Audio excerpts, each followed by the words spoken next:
Completely ভেষজ উপায়ে আজকে দুনিয়ার সবচেয়ে ভালো শ্যাম্পু তোমাদের বানিয়ে দেখাচ্ছি। ওয়ার্ল্ডের বেস্ট শ্যাম্পু, হ্যাঁ তোমরা ঠিক শুনেছ। তো চলো আগে প্রিপারেশনটা জেনে নেওয়া যাক, তারপরে এর গুণাগুণে আসছি। যেদিন শ্যাম্পু করবে তার আগের দিন রাতে 6 থেকে 7টা শিকাকাই, 3টে মতো রিঠা ফল, যদি আরও লেন্থ বড় হয় তাহলে 4টে নিয়ে নেবে। আমার চেয়ে লেন্থ ছোট হলে তাহলে 2টো নিলে ইনাফ হয়ে যাবে। পাশাপাশি লাগবে 1 মুঠো শুকনো আমলকি, আমলকির বীজ থাকলে বীজটা সরিয়ে দেবে। এইবার নিয়ে নেবে 1 গ্লাস জল, এর মধ্যে দিয়ে এটাকে ঢেকে রেখে দেবে ওভারনাইটের জন্য, ভিজতে দাও। অন্য আরেকটা পাত্রে 1.5 চামচ মেথি দানা, 2 চামচ ফ্ল্যাক্স সিড বা তিসির বীজ ভিজিয়ে রেখে দেবে 1/2 গ্লাস জলে। তাহলে আমরা 1 গ্লাস আর 1/2 গ্লাস 1.5 গ্লাস জল নিলাম। সারা রাত ভেজার পরে পরের দিন সকালে উঠে দেখবে সমস্ত কিছু ফুলে ফুলে উঠেছে, বীজ দেখো আলাদা হয়ে আসছে, রিঠার বীজ এরকম দেখতে হয়। আর এই সময় দেখবে প্রচুর গ্যাজা উৎপন্ন হতেও শুরু করবে যদি একটুখানি নাড়িয়ে চাড়িয়ে নাও। তো আমি এখানে বীজটা আলাদা করে নিচ্ছি, বীজ সমেত ফোটালেও কোনো অসুবিধা নেই। এবার এই সমস্ত ইনগ্রিডিয়েন্ট, মেথি দানাটাও দেখবে ফুলে উঠেছে, ফ্ল্যাক্স সিডের জন্য একটা জেল জেল একটু ঘন কনসিস্টেন্সি চলে এসছে। এবার একটা পাত্রে এই জল সমেত সমস্ত ইনগ্রিডিয়েন্টটা নিয়ে নাও যেখানে তুমি ফোটাতে পারবে। গ্যাস অন করে এবার 10 থেকে 15 মিনিট খুব ভালো করে এটাকে ফুটতে দিতে হবে। ফোটার সময় দেখবে প্রচুর গ্যাজা হচ্ছে, তাই মিডিয়াম টু লো ফ্লেমেই কিন্তু রাখবে। মিডিয়াম ফ্লেমে রাখলেই হবে, মাঝে মধ্যে বাড়িয়ে কমিয়ে নিলে। 15 মিনিট পরে এটাকে গ্যাস অফ করে দিয়ে ঠান্ডা হতে দাও। ঠান্ডা হয়ে যাওয়ার পরে দেখবে সোপনাট, তারপরে শিকাকাই, আমলা সব কিছুই ফুলে ফুলে বেশ নরম একদম হয়ে গেছে। আমি ভোরবেলায় যেহেতু পুরো প্রিপারেশনটা করছি, আমার ঠান্ডা লেগে যাওয়ার ভয় আছে, ওই জন্য আমি গ্লাভস পরে নিয়েছি।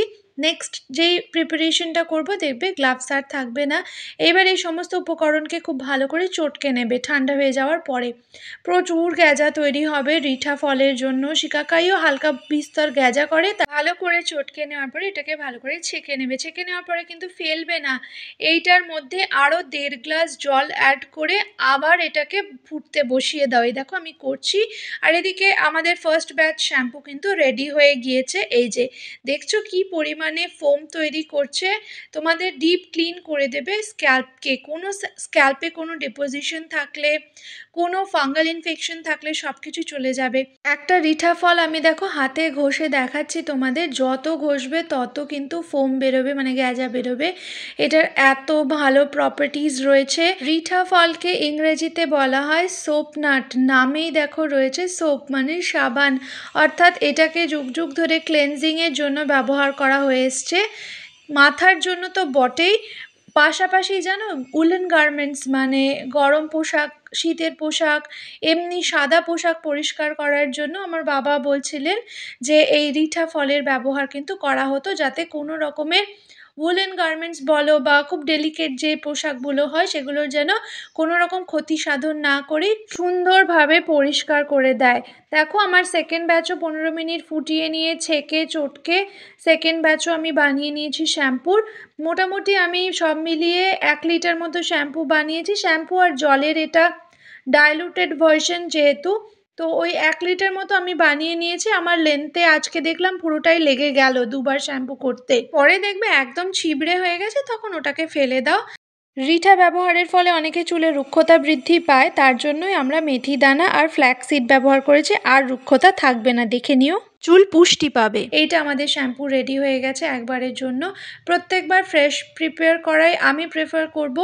আর এর মধ্যে এবার অ্যাড করে নিতে হবে 10 থেকে 12 ফোঁটা রোজমেরি এসেনশিয়াল অয়েলের। এর চেয়ে বেটার শ্যাম্পু আর তোমরা পাবে না। Please give it a try. Chemical shampoo ভুলে যাবে তোমরা। আগের দিন রাতে আমি সর্ষের তেল লাগিয়ে রেখেছিলাম মাথায়, তারপরে চুলটা খুব ভালো করে ছাড়িয়ে নিয়েছি এখন। তারপরে এই যে শ্যাম্পুটা তৈরি হয়েছে এটা শুকনো মাথায়, যেহেতু এটাতে জল রয়েছে এই শ্যাম্পুতে, ওই জন্য শুকনো মাথাতেই প্রথমে স্ক্যাল্পে খুব ভালো করে এটাকে ডিপোজিট করে দেবো। তারপরে লেন্থে ঘষে ঘষে খুব ভালো করে এটার অ্যাপ্লিকেশন করে নিতে হবে। অ্যাপ্লিকেশন করে নেওয়ার পরে 5 মিনিটের জন্য জাস্ট মাথার চুলটা একটুখানি বেঁধে স্টে করো 5 মিনিটে, ততক্ষণে গায়ে স্নান করে নিতে পারো। 5 মিনিট পরে চুলটা পরিষ্কার জল দিয়ে ধুয়ে নেবে। আমি যেহেতু দুবার শ্যাম্পু দিই, প্রথমবার তেল সরানোর জন্য, দ্বিতীয়বার চুলে বাউন্স বা ভলিউম আনার জন্য, এক্ষেত্রেও আমি কিন্তু সেম করেছি। 5 মিনিট পরে চুল ধুয়ে নেওয়ার পরে আরেকবার যেটুকু বাকি ছিল পুরোটাই আমি ঢেলে দিয়েছি মাথায়। তারপরে খুব ভালো করে শ্যাম্পু করে নিয়েছি, লেন্থটাতে স্ক্যাল্পে ভালো করে ম্যাসাজ দিয়ে চুলটা ধুয়ে নিয়েছি। তারপরে আমি টাওয়েল ড্রাই করে নিই। আর এরপরে কোনো হিট অ্যাপ্লিকেশন দয়া করে করো না। এত সুন্দর একটা রেমেডি করার পরে আমার বলা এই ন্যাচারাল শ্যাম্পু দিয়ে শ্যাম্পু করে দেখো, চুল ভীষণ চকচকে হয়ে যাবে, কুচকুচে কালো দেখতে লাগে। আজকের রেমেডিটা ভালো লেগে থাকলে please subscribe to my channel, like করে দিও, শেয়ার করো, কমেন্টস করে জানিও তোমাদের কেমন লাগলো এক্সপিরিয়েন্সটা। কোনো প্রশ্ন থাকলে অবশ্যই জানিও। সাবস্ক্রাইব করতে ভুলে যাও তোমরা, প্লিজ সাবস্ক্রাইব।